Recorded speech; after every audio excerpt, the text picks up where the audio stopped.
friends, Amy here, and I am, just like you, a little worried about the world today. However, I have some good news. Dr. Terry Wahls' book, The Wahls Protocol, is being re-released today, and I am excited about this new version because it's got more information and more things you can do to work to help your health and take charge of the things in your life that you can control. And that seems to be a big topic right now, focusing on the things you can control. So while I'm hibernating at home and I'm not in Spain on the trip with my daughter, that was supposed to be the trip of a lifetime, which I'm glad I'm not there, I am cleaning and sorting and filing and eating healthy foods. And I am going through this video that I did with Dr. Terry Wahls for Wellness Wednesday earlier this month and pulling out some of the really good stuff for you. So enjoy, and congratulations, Dr. Terry, on having this book come out, and may the world soon be a much calmer place.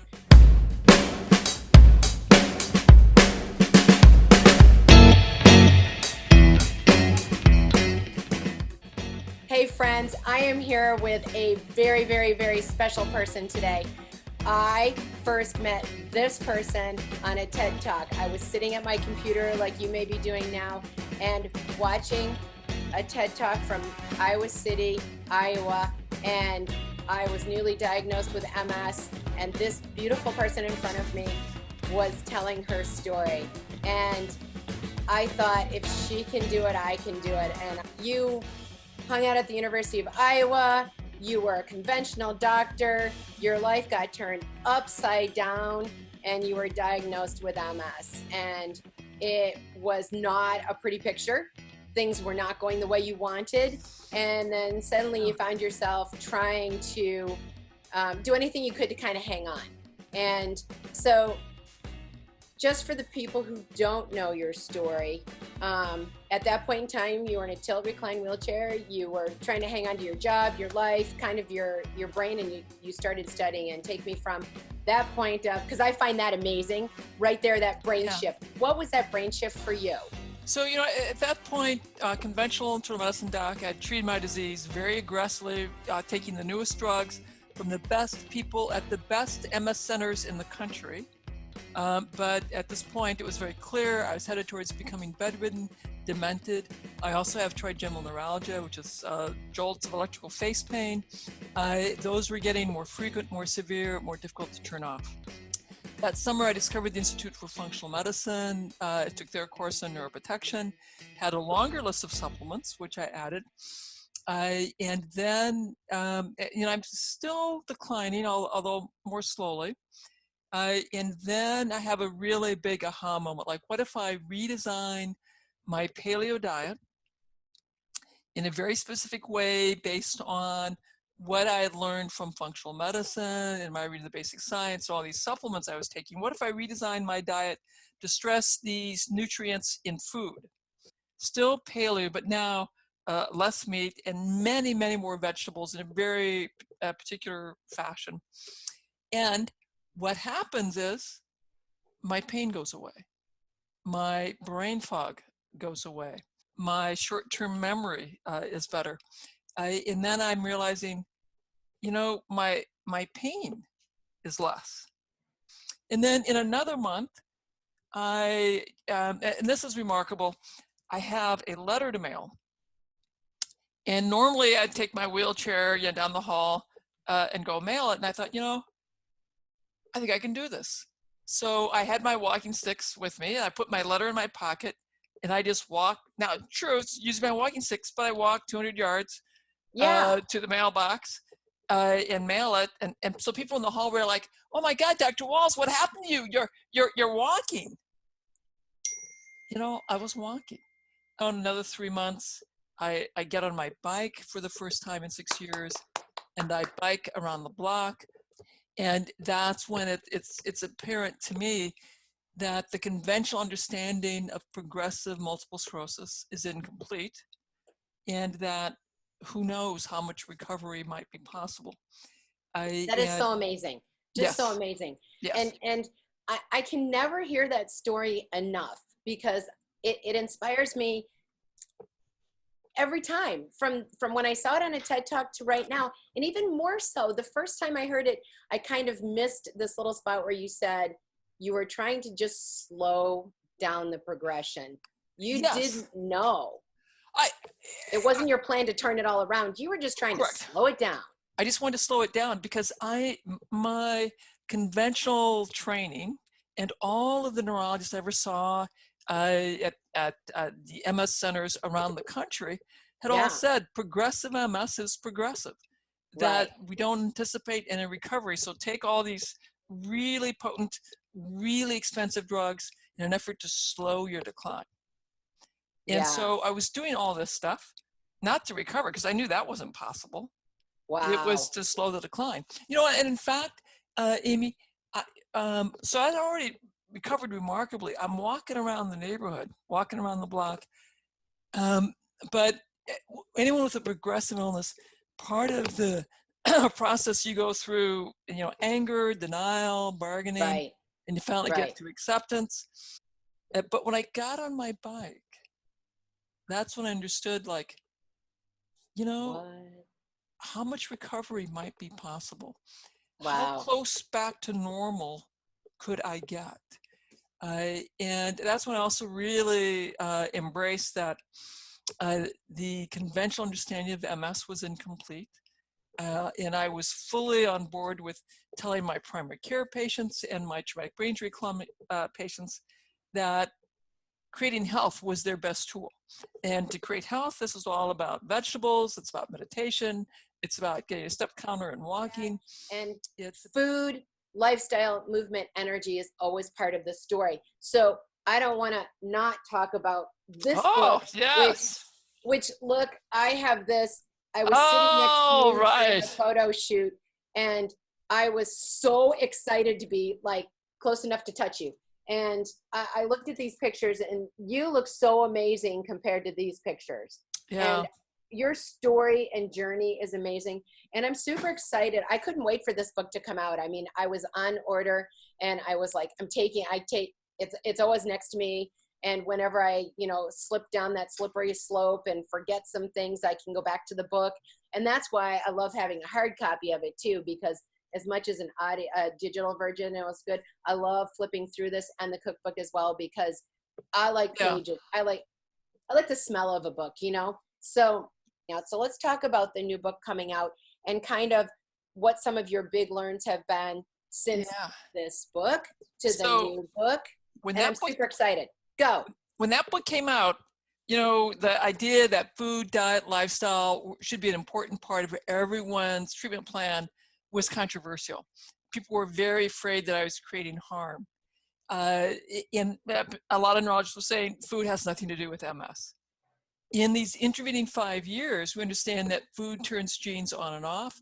Food has a huge impact on your microbiome, which microbes you have. Food as medicine was a controversial idea. The neurologist said that food had no impact on disease course.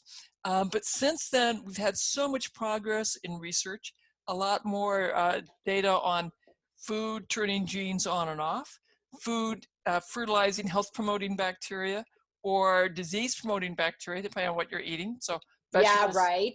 vegetables promote the health-promoting ones. Sugar, processed foods promote the disease-promoting ones.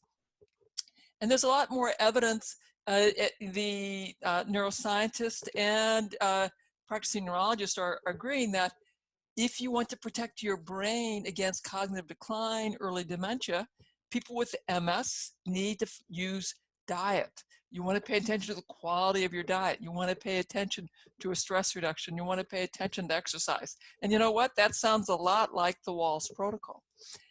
And then on top of that, we've done many more studies. We have published our results. We are being recognized in these meta-analyses of other MS research. We have received $1 million from the MS Society to compare the Swank diet and the Wahls diet. That study will be getting analyzed in 2020, probably presented in the fall of 2020. Or the That's spring in of process 2021. now, right? That's in process right now. So those analyses are going through right now. And then the other thing that's happening, we continue to get gifts from donors. And so we are now recruiting newly diagnosed multiple sclerosis patients who've been offered drugs, have declined them. We'll train them on the diet and lifestyle and compare them to a cohort of newly diagnosed MS patients who are getting standard of care, which would be drug therapy. And so prospectively, we'll get quality of life, walking, thinking, vision measures, and we will get MRIs. So we'll be able to answer the question, are people hurt by declining drugs, but using diet and lifestyle? Is it this equivalent, or is it better to do diet and lifestyle? Right. Really, really important questions. We're thrilled that we can continue to answer that very, very critical question. So I've gone from being, this sort of eccentric oddity to being viewed as this brilliant visionary who actually is onto some very important concepts. Yeah, so important. And yeah, it's interesting. When I was first diagnosed and going to my doctor, I was going to Johns Hopkins. I'd already been to 2 places in Chicago. And I remember, and I declined until that bad year. I had declined, and then I got super scared because I was exhausted, stressed out, and way overdone. And I remember him specifically saying, healthy food can't hurt you, but he didn't say the opposite of it could help you. And I think the biggest thing, no matter what, when I'm talking to people about food, is it's like, it can help you and it can hurt you. I mean, how, and this is the other question people say, how can you eat that way? And my answer is pretty much, I can't afford to not eat this way. I mean, I have to eat this way. This makes sense to me. But then the cost always comes in, and I try to, well, you have a good answer for that when it comes to cost, because people say it's too expensive to eat kale. So a couple of things I want to point out is, so in the VA, I take care of people for years who are living on food stamps, on disability, fixed incomes. And so I would teach them how to implement these concepts while living and surviving on food stamps. And so it meant cooking classes, teaching them how to shop, and we had marvelous results. Yes, you can, and we want people to do things within their monetary means. What you do have to do is learn how to cook. And so we have strategies for meat eaters and non-meat eaters. Right. We teach people how to cook, assuming they don't know how, don't have any of the equipment, so we work on that as well. And I also teach people to embrace their symptoms, that if you are able to link your energy, your mental clarity, your pain, your muscle function, motor function, visual function to your diet and lifestyle, so that you can really pick up on, I'm doing really great right now, so I'm taking really good care of myself. I have a dietary indiscretion. Now my vision is not as good. My energy is not as good. Or hopefully, I pray for people to have pain, because that's very helpful, that you get a flare of symptoms when you go off the diet. That makes it much easier to stay on track. And we talk about being really attuned to your biosensors. Whether your biosensors have to do with your vision or your coordination, or in my case, pain, that makes it much easier for me to say, like, yeah, that food is, yes, it looks tasty, but I really like not having pain. So it's very easy to either plan ahead, bring my own food, and I do a fair amount of time talking about how to be successful, how to treat making these big changes like dealing with any addiction. You have to clean the environment, set up your environment for success. Yes, it's true. So I spend a lot more time in the new book talking about behavior change, about addiction, about how our environment sets us up for success or struggle. Yes. A lot and lots of struggle. So important that, because many of my peers who write in the health and wellness space have great plans, but we don't necessarily give you good tools on how to make that change easier. Right. to adopt and then sustain. Right. Changing our habits is a complicated process. So in this book, we've given you many more tools to be more successful with that. I think you're right. Yeah. I think that is hard. I'd say, what do you think though, if you were going to pick one thing, because it's a lot of tools. There's the environment, there's the people, there's the food, there's somebody else who's not compliant with you at home. There are so many things that can sometimes, even the TV, you see something on TV, you're feeling weak, you go and look for something you shouldn't have. What do you think your biggest, if you're going to give somebody one tip, what would you say about setting yourself up for success? The most important one is to have great clarity of why you're on this journey. Absolutely. What do you want your health for? So I talk about what was motivating for me, which were that my 2 children were watching. Yeah. And I could either model resilience, that you got up and keep doing everything you can, even though it's difficult, or getting discouraged and giving up. And because I wanted them to be willing to work at it when things were hard, that meant I had to get up and do it every day, even if it was hard. Get up and do it. You got to show up, right? Got to show up every day. Every day. And furthermore, the other thing that I talk about is, if you want to inspire people, you do the things that are hard. Doing the easy stuff is not that inspiring. No. Having a lemonade on a hot day, not so inspiring. Getting up every day, no matter how tired you are, and going off to work with MS, now that's very inspiring.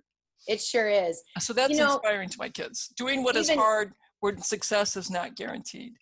That is what is inspiring. Even more inspiring to me was the fact that not only were you getting up, going to work, you coming home, and then you are living with brain fog, trying to slow this down, and then you're studying. And I find I'm so much fresher in the morning that trying to study at night sometimes doesn't work well. That's right. That was very hard. That was very hard. But that's inspiring. But that was the time that I could do this. That was the time that I could do this. And it was such an important task to try and figure out, make sure I was doing everything that I possibly could. Absolutely. And then the other thing I talk a lot about is treating this like an addiction. When we're trying to change behaviors, then you really work on creating the environment that supports the behavior change that you want. So you make it easier to do the stuff you want, and you make it harder to do the things you don't want to be doing. Exactly. That shift is so important. And I think you are an amazing person. And I want to thank you so much for being here with me today. It will be so my honor to just keep talking about the book as soon as it comes out, because that is for the next group of people that needs you. I was so blessed to see your TED Talk. Somebody sent me that link. Thank goodness, disclaimers and all that the TED Talk lives on. Yes, yeah. And then I waited for this book, and I'm sure there's going to be other people waiting for the next book, because this is something that people can touch, feel, heal, and manage with. Correct. We have a lot more information on the dietary plan, on how to personalize the food recommendations based on your particular issues, in the many ways you can get into ketosis, ketogenic eating, fasting, anti-longevity.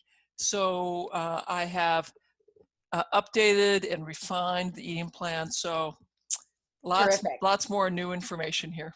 I'm so excited about it. I can't wait for it myself. So where can people find you if they're interested in getting more information about you, about your seminar, about your research, and all that you have going on? Because you are just one fantastic person with all those little poop hats behind you. That is yes. I love my poops. Because that's important. Absolutely. So come to Terry Wahls, Terry, Wahls, WAHLS.com. That's the website. If you go add /diet, there's a one-page overview that'll get you started on the program. And terrywalls.com/research papers gets you access to the videos where you can see people from baseline, how far how much progress they could make with improving their gait after a year. So those are incredibly inspiring. So you want to pick that up as well. That's super. terrywahls.com/diet, terrywahls.com/research papers. Terrific, terrific. And of course, if you happen to be available in the summer, that last weekend of August, right? No, last weekend of July, first Oh, weekend of August. This is so many people can get the book, be transformed, be successful. They're yeah, even absolutely. more successful when they come to the seminar, be there with 300 other people. We go through a group functional medicine consult, and then we practice skills, we learn, we have fun, we sing, we dance, we hula hoop, we have Yes, amazing we food, do. amazing friendships. And so that information, terrywahls.com/seminar. Seminar. And for me, that is a journey that is become a journey of love and passion every year as I hula hoop my way to Cedar Rapids, Iowa City, and I've hula hooped in my old high school town of Williamsburg, and I go back there every year now. And for me, it's a joy and reminder that it's you, it's you, it's what you do for yourself. It's about being with you at the conference, but meeting other people who are in it with you, doing the same journey. And you can sit and talk to people, and you can sort of feel the camaraderie, because sometimes you're not with people who get it. There's a challenge, and everybody has different things it needs, and somebody who is that pain would love to talk to somebody else who has that pain, just because then they can talk to each other. And somebody who's really that gluten sensitive person can talk to somebody else who has that same sensitivity. And it's just a way to connect and be kind of feel you're in the tribe together, right? We're in the tribe together. That's right. Absolutely. And it's a magic wand, if you ask me, because you can pick up a copy of her new book. I've got the first edition, but you can pick a copy of that new book up and realize that you have the power to embrace what's happening with you and change what's happening with you. And I want to thank you from the bottom of my heart each and every day for doing what you did by stepping onto that TED stage in Iowa City, Iowa, and being there for me, because I'm sure you did it just for me and all the Absolutely. other people who needed you. Terry, thank you so much for your time, for your energy, and for your endurance. You're very welcome. Love to you and your tribe. Absolutely. To yours always, because I love them.